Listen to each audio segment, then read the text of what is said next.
Okay, I don't want to be on camera. My feet are terrible, so we're gonna swoop that right out the way. Hairy and everything. But this is a video, and I'm a big baby at heart. Like, it takes a lot for me to cry. Because when I was younger, I had to learn to hold it all in, and I used to only do it at nighttime and praying to God. I got my miracle then, and I've been asking for one again, and I know it say this too shall pass, and I believe it's because of the rapture. But anyways, I have words of encouragement. I'm a crybaby.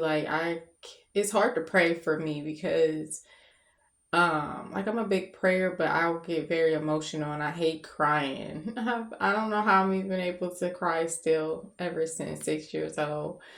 But this is words of encouragement. Like, it's always hard, and it's hard to say.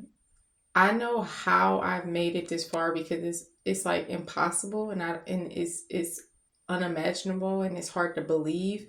But the only reason why I'm making it, and I'm barely making it, but I'm like hanging on by a hair, dealing with a disability, working.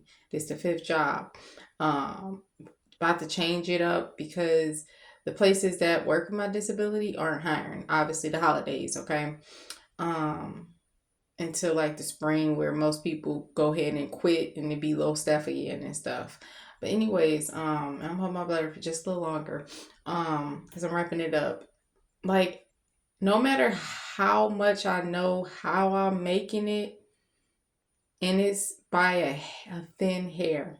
Like, God knows literally how much hair is on your head. He know everything about you.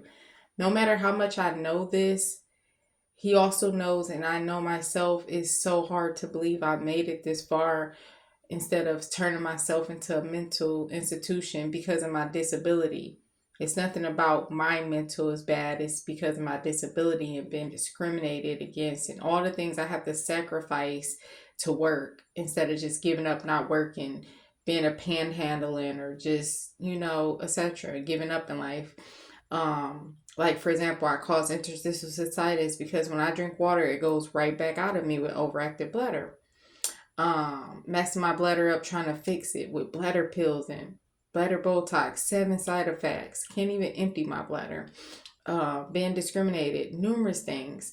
Waiting to waiting to drink water when I get home, having to pee around bushes and behind trash cans and numerous things like when I used to work far, um, like trying to outbeat trains and getting discriminated by all these people and stuff. And I try to always find close jobs, which one is now and another one I'm working on, and then quit at this one. I've basically been bouncing around jobs ever since I've been down for 10 months due to depression from my disability with savings and then injuries from dancing and forcing it because I was so depressed and just all messed up. Very painful, but I recovered. So my words of encouragement is even though you don't feel like you're gonna make it, you will. And there is a light at the end, even though it don't look like it. And God always is always on time. And it's just so hard to believe not in that part of God and Jesus is why it's just hard to believe I've made it this far since 6 years old because my disability is just as bad as it was when I was cross-eyed from 6 to 13 because I had to wait to get eye surgery. And I never felt like I was going to make it. And I was like, how am I going to make it like this? It's the same thing now with my disability. But God bless. Bye.